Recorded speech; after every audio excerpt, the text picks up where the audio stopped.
midi. Le soir, elle retourne s'entraîner ou nager. Ouais. Donc, mais c'est vrai qu'il y a... c'est dur. C'est dur. Il y en a qui ont fait ce choix-là pour qu'il y ait une ouverture, etc. Et puis c'est important qu'ils aient ce côté scolaire.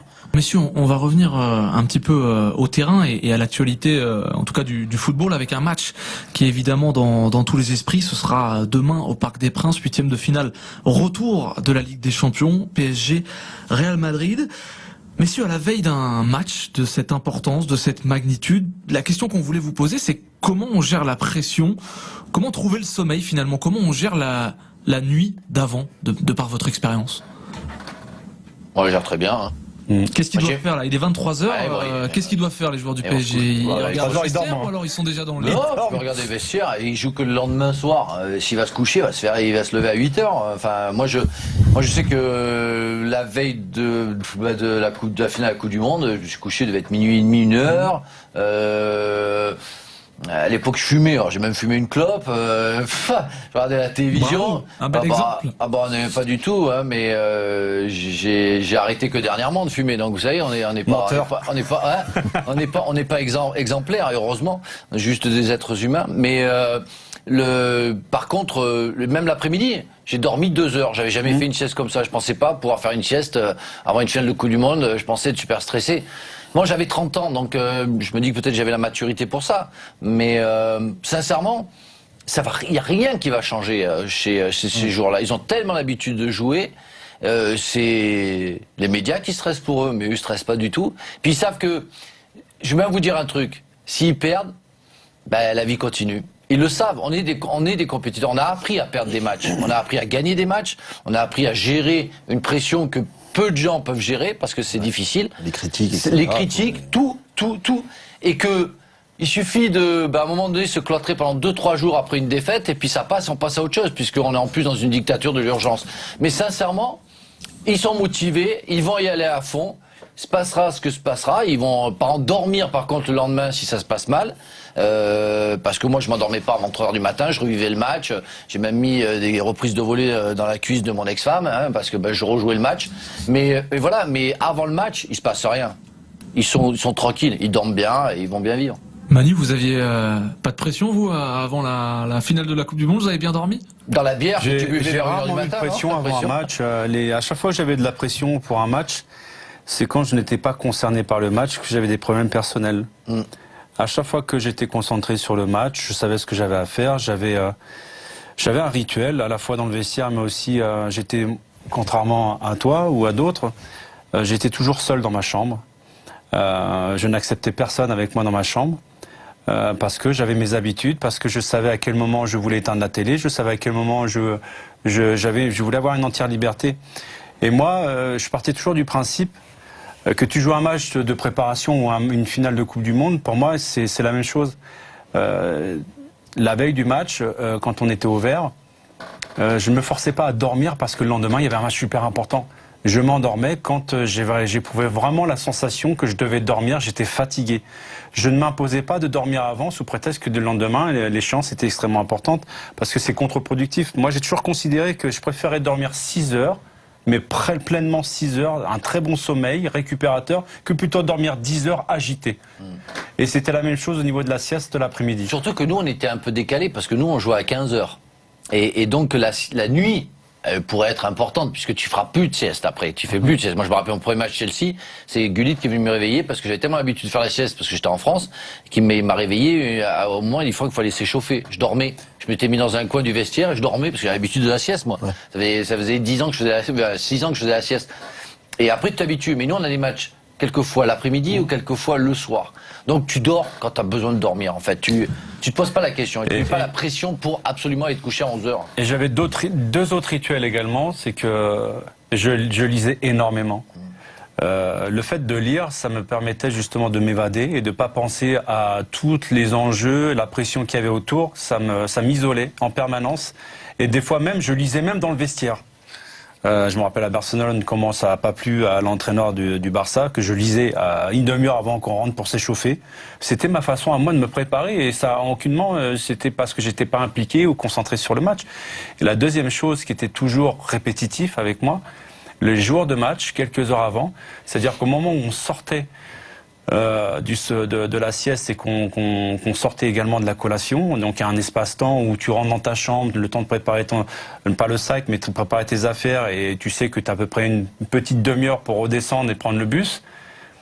Je m'imposais à chaque fois ce créneau pour téléphoner. Je ne voulais pas être perturbé après. À partir du moment où je quittais la chambre et que je quittais l'hôtel, où j'arrivais dans le bus, pour moi le match commençait. Je ne voulais pas qu'on m'appelle, je ne voulais pas appeler personne. C'était un rituel chez moi. Et toi, tu as des rituels comme ça aussi ou... Bah, presque pareil. Bon, après, la journée, il y a quoi? Ouais, on arrive, on va à l'hôtel, on fait la sieste, on dort. Et vraiment, juste quand on prend le bus pour aller au match, j'appelle ma famille. 1-2 minutes, je les appelle. Histoire de leur dire qu'on va au stade, tout ça, beau match, hein, on s'appelle après. Puis Je après, laisse les invites au guichet. Au guichet, à J'ai mis l'hôtel, l'enveloppe à la réception de l'hôtel. Voilà. Et puis après, ouais, j'arrive au match. Bon, après, maintenant, nous, génération de maintenant, c'est hop, musique dans les oreilles et tout. Bah, comme lui, Lisée, toi, tu écoutes Voilà. la musique. Hein. Il y en a qui jouent, ils sont plus dans la Choc chambre. de ils jouent à la génération, c'est PlayStation. le thème ce soir. Mais est-ce que vous jouez aux cartes? Parce que nous, on jouait énormément aux cartes. Ça arrive pour les déplacements, ouais, c'est vrai qu'on joue La aux cartes. PlayStation maintenant. PlayStation, Non, les c'est consoles. vrai Mais tu vois, c'est bien, ils jouent aux cartes, c'est bien. Ça, je me rappelle en 2000 pendant l'Euro. Tu te rappelles pas pendant l'Euro en 2000? Non. Tu te rappelles pas? Ouais. Quand on joue aux La cartes. chambre avec Nico et compagnie, Nico Anelka, je suis toujours 5 ou 6 dans la chambre à jouer à la PlayStation en permanence. Ah, mais non, je venais pas parce que j'ai jamais joué à la PlayStation de ma vie. Je sais pas jouer à la PlayStation. Mon fils m'a au moment dit papa, j'ai mis un but. J'ai dit ah bon, t'as joué où? Mais non, la PlayStation. J'ai dit dégage, va jouer dehors. Je sais pas ce que c'est la PlayStation malheureusement. Alors Jordan, il y a des matchs importants que vous avez joués dans votre carrière. On parlait tout à l'heure de comment gérer la pression avant ce genre d'événement. Vous avez joué face au PSG, c'était en septembre 2015. Face à vous sur le terrain, il y a Ibrahimovic, Verratti, Pastore, Thiago Silva, Cavani. Vous avez marqué ce jour-là, donc j'imagine que c'est un beau souvenir. Il y a un joueur qui vous a marqué plus qu'un autre sur le terrain ce jour-là? Bah, non, Il est loin. Verratti, parce que, et vraiment le truc là où je me souviens, c'est que c'est vrai, je suis rentré, on a marqué, ils font l'engagement, ils donnent le ballon à Verratti, il fait une feinte de passe à l'arrière, injection, mais je crois qu'il a éliminé 4-5 joueurs, et en une passe, en une minute, ils ont marqué 1 minute après, c'était Cavani, mais vraiment... Mais c'est parti de lui. Déjà, je regardais un peu quand j'étais sur le banc, je regardais un peu ses déplacements. On voit le joueur. C'est impressionnant, intelligent. Quand on connaît le foot un peu, on voit qu'il est vraiment présent dans l'équipe et que ses coéquipiers lui font confiance. Mais là, quand j'étais sur le terrain à côté de lui, je marque, on célèbre, on se replace, engagement il lui donne. Moi, c'est la feinte, ils sont poussés de balle juste après. Mais je me suis dit, mais comment il a fait? Et 1 minute, même pas 40 secondes. Parle-moi du capitaine derrière toi. Là. Moi, j'ai l'impression que c'est pas un capitaine. J'ai l'impression qu'il n'est pas vraiment présent au niveau des discussions quand il parle dans du leadership. Le leadership. Est-ce que tu l'entendais beaucoup parler aux joueurs, ou à ses coéquipiers, mener son équipe, ou c'est un autre qui le fait ou... Bah, quand on a joué contre le PSG, bah, j'étais remplaçant. Donc du coup, premier match Paris-Saint-Germain. Mais ça, c'était il y a 2 ans, non? C'était il y a 2015, ouais, 2015, ouais. 19 septembre 2015. Ouais. Attends, le coupe Donc pas parce que c'est important. C'était à l'époque où Thiago Silva était dégagé de la Seleção. Oui, c'est à peu près là, juste après. Juste après. C'est pour ça, parle-moi de. Donc du coup, on regardait après match, moi je regardais un peu les joueurs du Paris Saint-Germain. Et donc du coup, à un moment, j'ai fait une petite fixette sur Thiago Silva. Et le truc, c'est qu'on sent qu'il est concentré à bloc et qu'il amène une certaine sérénité sur tout le groupe. Et quand je suis rentré, il parle. Il parle. Mais il va pas, c'est pas le joueur qui va parler beaucoup. C'est pas un aboyeur, quoi. Voilà. Mais il va parler, et ce qu'il va dire, ce qu'il va dire, le groupe va le comprendre. Et ça va être clair. T'as senti le patron? À des moments sur des phases arrêtées où il y a des joueurs qui vont par exemple tenter des choses qu'il faut pas faire. Il va parler une fois et le ballon que le joueur va recevoir, il a compris. il va plus refaire. Et Quel genre de défenseur central tu détestes le plus ou que tu affectionnes le plus à l'opposé? Parce que lui, pour moi, je trouve que c'est quand même un très bon défenseur, même s'il a des carences mentales. Oui, c'est un très bon défenseur. Ça reste quand même un très bon défenseur et qui est quand même dur sur les duels. Donc t'affectionnes plus d'avoir un impact physique avec ton défenseur ou des défenseurs qui jouent plus dans l'anticipation, dans la lecture de jeu, tu vois non, moi, je préfère plus le défenseur qui est dans l'impact. Ouais. Parce que tu vas l'éviter par tes déplacements. Comment? Tu vas l'éviter. C'est pas ça, parce que vu que déjà mes qualités, je fais que je résiste un peu plus. Donc déjà, je le sens, le défenseur. Tu veux prendre le dessus mentalement Voilà, dans le c'est domaine ça. physique. Il y a un but, c'est contre Quevilly, je crois, où t'es au duel avec un joueur et puis hop, tu te détaches Et du marquage, voilà, c'est ça. et tu... J'aime bien déjà tu la mets. d'abord sentir le défenseur, puis après, je prends ma décision si je reste collé à lui, si je change. Et c'est vrai que des fois, les défenseurs qui laissent l'attaquant contrôler le ballon, c'est... Ça te désarçonne, t'as pas l'habitude? Voilà ça, en fait. Et j'ai dû changer là-dessus parce que les défenseurs qui me laissaient un peu, des fois, tu sais pas où il est. Donc, c'est pas si tu vas à la droite, à gauche, si tu dois redonner.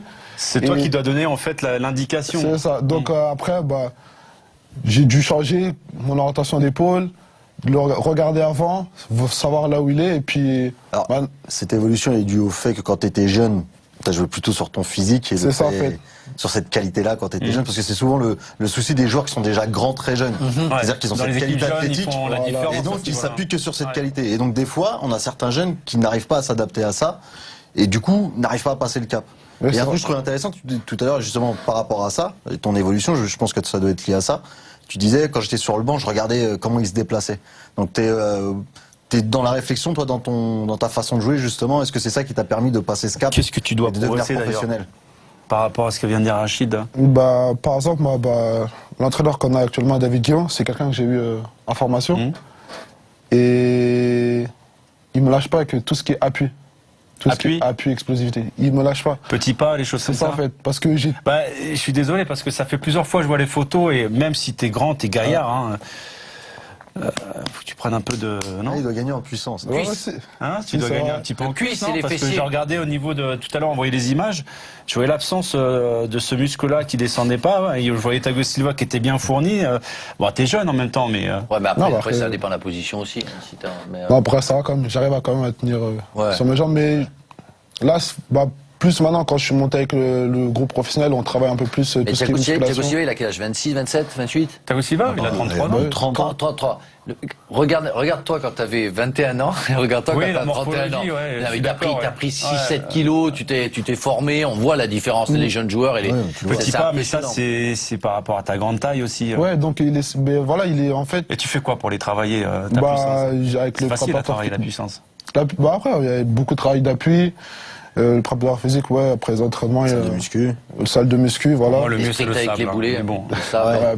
Le sable, Aujourd'hui, pour moi, c'est le tu sais, mieux. D'ailleurs, j'arrive toujours pas à comprendre que dans les clubs professionnels, il n'y ait pas davantage de structure dans le sable pour faire travailler les bondissements, les petits pas, l'explosivité. Parce que tu Alors, peux avoir des les mauvais tendinites, Oui, au niveau de la voûte plantaire. Ouais. Je sais, moi j'ai eu Ah, deux mais- ruptures de voilà, la voûte voilà. plantaire C'est parce que pour je ça. faisais C'est pour ça, que du c'est- travail dans le sable. Ouais, c'est voilà. pour ça. Ouais, mais bon, après je suis revenu et sincèrement, Enfin, moi, si je peux éviter de rupture de la voûte plantaire, ou je sais pas de quoi... t'as l'impression de voler après. Et Rachid, on parle de puissance, d'explosivité, de ces qualités chez les jeunes joueurs.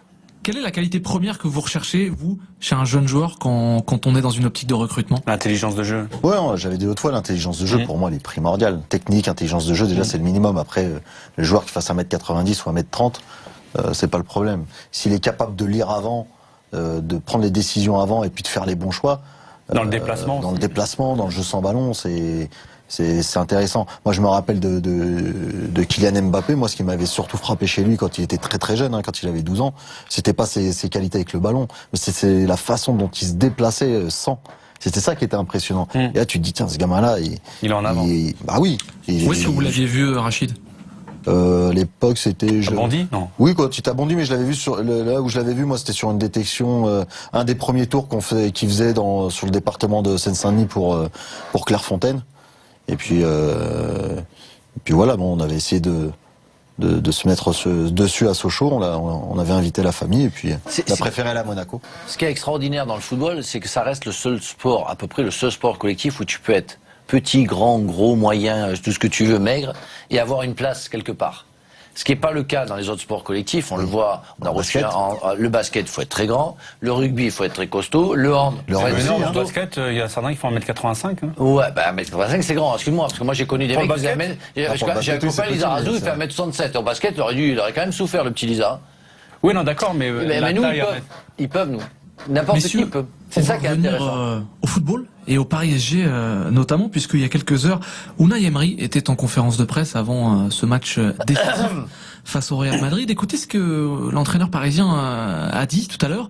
Il a parlé notamment de jouer, enfin en tout cas il a appelé ses joueurs à jouer avec le cœur. La motivation demain, c'est plus facile.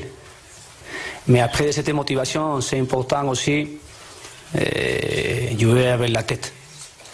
Mais c'est vrai que demain, le cœur, c'est important. Si tu m'as demandé demain qui est plus important, le cœur ou la tête, pour moi, le plus important demain, c'est le cœur.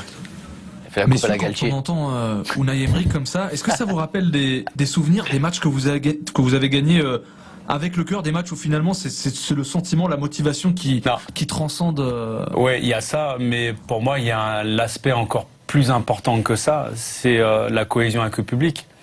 J'ai bien aimé justement le déplacement des supporters.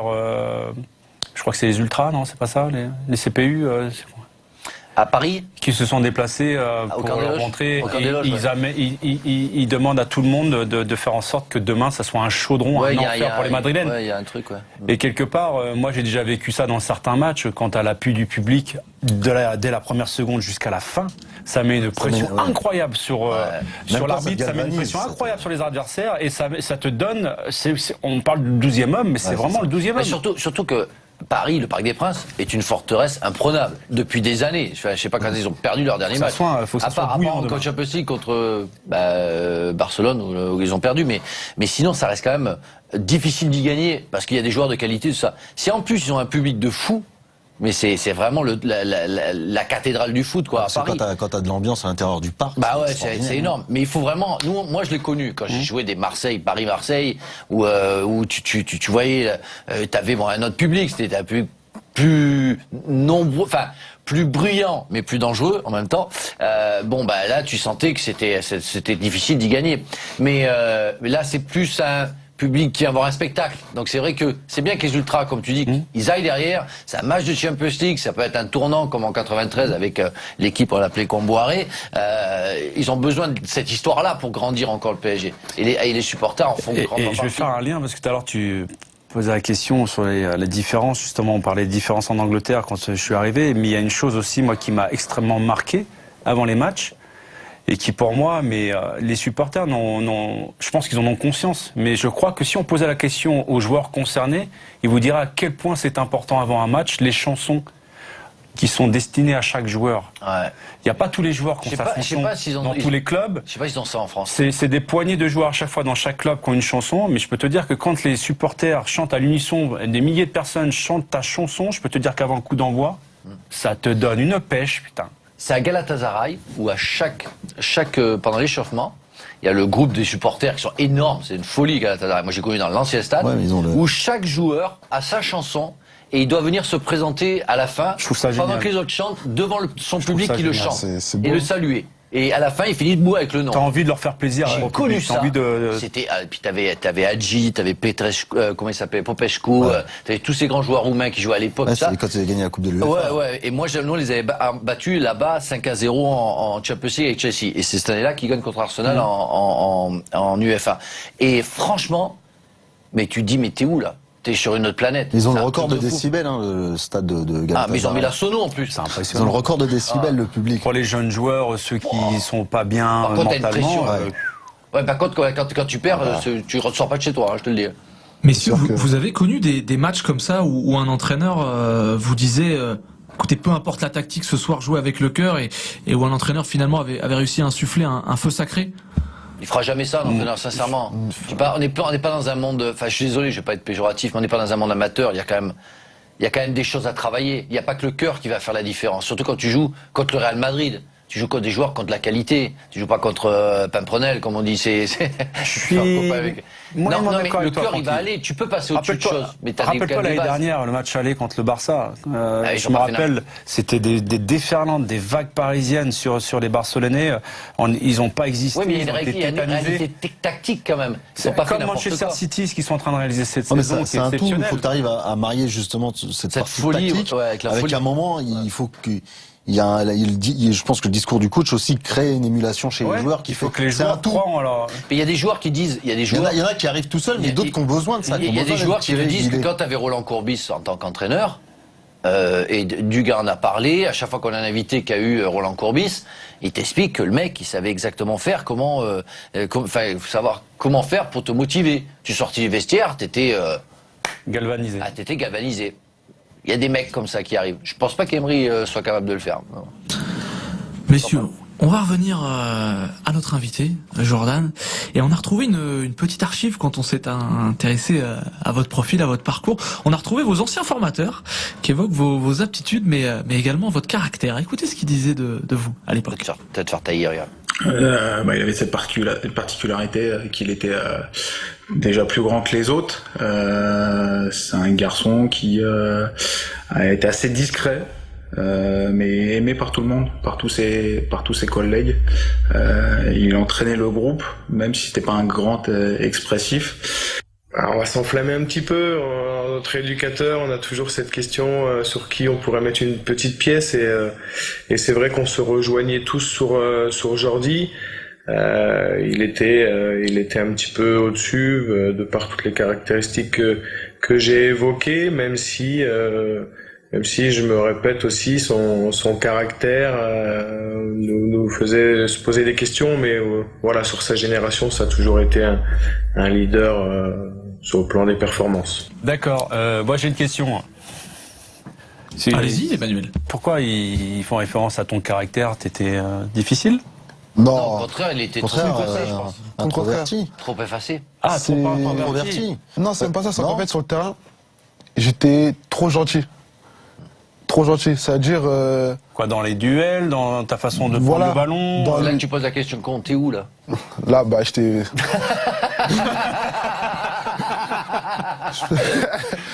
Ah, C'est pas trop dur à trouver, là. Pose la question, T'es con, toi. Oh, mais j'adore. Non, mais c'est vrai que, ouais, tous mes entraîneurs qui je suis passé me disaient comme quoi j'étais trop gentil, vu que je vais devant, trop gentil devant le but, trop gentil avec mes adversaires. Et c'est vrai que, à force qu'on te le dise, c'est qu'il y a quelque chose. Il y a une force toujours dans une blague ou dans une. Il y a, Il ouais, y a une c'est- réalité à un moment donné. Si t'es gentil, t'es gentil. Tu vas pas changer ton caractère. Mais c'est vrai que les autres vont te permettre à toi de t'en apercevoir. c'est ça, en fait. Et puis de peut-être Évoluer, forcer un petit peu ton caractère, Forcer, ouais. forcer un petit peu les choses. Bah, c'est c'est- une dame qui était votre entraîneur? Et ouais, quand c'était un débutant 1, C'est énorme. Christine, ouais. T'es premier entraîneur.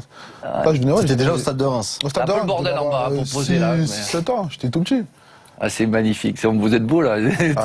Tu sais s'il y en a qui ont fait Donc, autre t'as- chose ou pas? Il y T'es a- un vrai enfant du club alors. Ouais. Ouais, moi, j'ai vraiment commencé Stade de Reims, et à part chez toi, j'ai connu que le Stade de Reims. Mais après, j'ai encore des contacts avec encore quelques joueurs. On se voit, on se voit dans le stade, on se voit en dehors.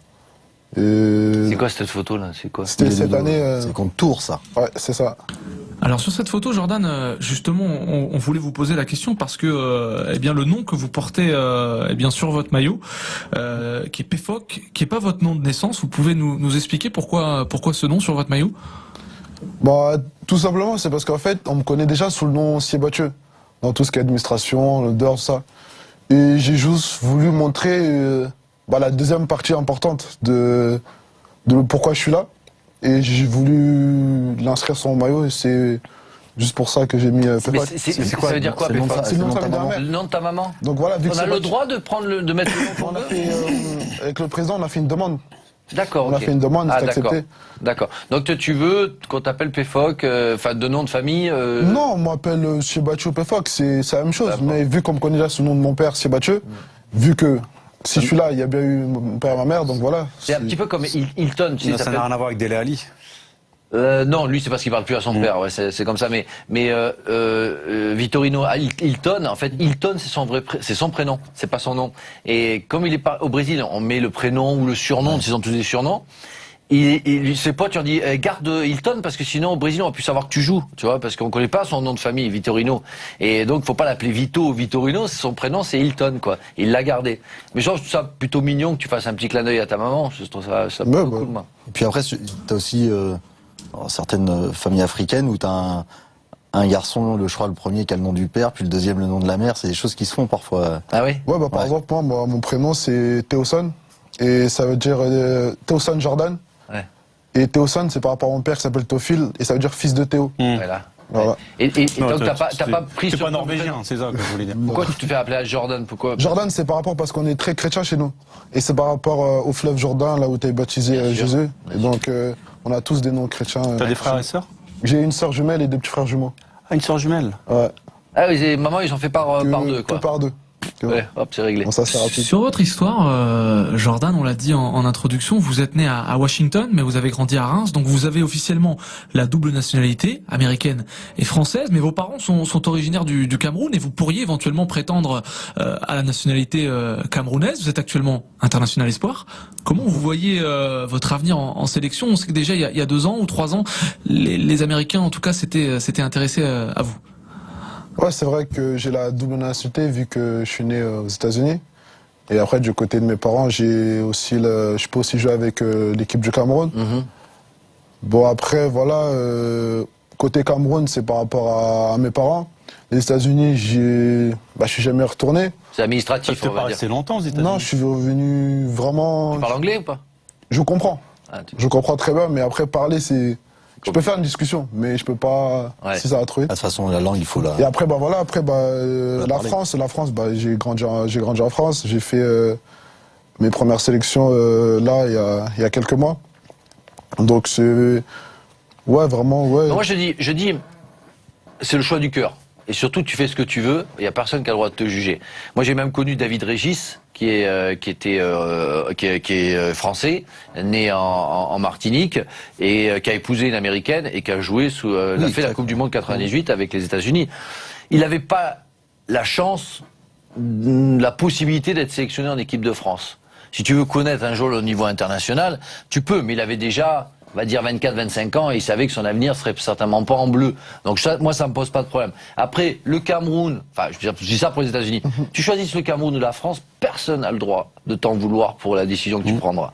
Parce que c'est ta décision du cœur et que ça ne regarde que toi. Mais par contre, il faut que en général, les décisions soient sincères, parce que je sais que dans certains pays, cette histoire de binationalité, il y a toujours des joueurs opportunistes qui veulent pas aller, qui espèrent l'équipe de France, et puis quand enfin compte l'ont pas, et puis le pays d'origine est qualifié pour la Coupe du Monde, et puis on arrive, Ouais. ça. Après, oui, après. Par intérêt, tu penses. par intérêt. Pas opportuniste, ouais. Mais en même temps, pour moi, je trouve ça dommageable Mais c'est pour ça que je te rejoins, ça doit être un choix du cœur. Ça doit doit pas être un choix de carrière ou de calcul de carrière. C'est compliqué parce que ça t'amène beaucoup de choses. Je pense qu'il y a des proches autour. Oui, mais une équipe C'est pas nationale. pour moi, je pense pas que ça soit une décision purement personnelle. Quand il s'agit justement de. C'est une histoire familiale. Il y a l'ADN derrière, quoi. Donc, S'il prend le Cameroun, c'est clairement parce qu'il n'y a jamais vécu. Oui. C'est clairement parce qu'il y a papa et maman. Oui. Donc c'est une histoire familiale, mais c'est une histoire pour de ça, cœur. C'est tout. Exactement. Mais c'est pour ça que je dis que c'est pas essentiellement et seulement une décision personnelle, parce que il peut très bien prendre le contre-pied de dire ben non, je prends pas le Cameroun, je prends une autre décision. Donc est-ce que ses parents vont mal réagir? J'en sais rien, tu vois. Donc il y a pas mal de paramètres à prendre en compte, quoi. Ouais, mais pour moi, Non, après, le truc est bien. Chez moi, il se ressent, il sait ce qu'au fond de lui, on va pas lui demander aujourd'hui, mais il sait au fond de lui. Je pense qu'il sait. Je pense que si il y a un choix à faire, on va dire que si la France, l'équipe de France lui le demande en même temps que l'équipe du Cameroun, je pense qu'au fond de lui, il sait. T'es déjà retourné au Cameroun? Après, Oui, c'est je suis déjà lui. allé plusieurs fois. Je suis déjà allé plusieurs fois au Cameroun. Après, moi, chez moi, il y a personne qui me dit ouais, va là-bas, va ici, parce que la famille, t'es né là-bas, t'as grandi. Non, ils savent que c'est moi. Et... Vu que ton joueur préféré c'est Eto'o, j'imagine bien, je te vois bien à la tête de l'attaque camerounaise, les lions indoptables. Non, Eto'o, c'est mon joueur préféré. Après, c'est pas lui qui va faire que je choisisse. Tu sais quoi, le tu demandes à Samuel qui vient de te demander. Si Samuel me demande de venir, je viendrai. Mais sinon, non. Pour l'instant, non. Messieurs, on va terminer ce vestiaire avec une note un peu plus sombre et une nouvelle qui a marqué le football capitaine, ce week-end. Le ouais. décès du capitaine de la Fiorentina, Davide Astori, 31 ans. Il est décédé ce week-end d'un arrêt cardiaque fulgurant. International italien, le joueur, le vestiaire se joint évidemment aux proches et à la famille du joueur. En tout cas, c'est tout le football qui est en deuil depuis cette tragique nouvelle. Ouais, c'est une horreur. C'est une horreur parce que tu te dis mais c'est pas possible quoi. 31 ans quoi. Et c'est là qu'il faut se dire qu'il faut profiter. Ben voilà de la parce vie. que voilà. Ça va très vite. Alors il a pas, j'espère pour lui, parce que c'était la nuit, donc je pense qu'il a peut-être ça n'est peut-être pas aperçu. Ouais, c'était pendant Mais c'était à c'est l'époque. horrible pour ses proches, ça, ses amis, sa famille bien sûr, ses parents sans doute, mais voilà c'est fou, mais on est quand même une famille dans le football. Et à chaque fois qu'il y en a un comme ça qui s'en va, ça te crève le cœur quoi. Ça. Merci messieurs, c'est sur cette note que l'on termine ce vestiaire. Merci à tous. Le temps pour moi de vous annoncer que demain exceptionnellement le vestiaire prend congé puisque derrière le match tant attendu PSG Real, on aura un after-foot spécial débriefing pour la Ligue des Champions. Un autre rendez-vous également, ce sera jeudi 8 mars, journée de la femme, et pour l'occasion le vestiaire reçoit 4 compagnes de joueurs, 4 compagnes de footballeurs, des internationaux français, des joueurs de Ligue 1, des entraîneurs même. En tout cas, ça nous promet une Vous n'avez pas appelé ma femme quand même. riche en vestiaire. On a essayé mais elle n'a pas voulu. M'étonne comparé au foot. Merci à tous d'avoir été dans le vestiaire ce soir et à très bientôt pour de nouvelles anecdotes. Bye bye.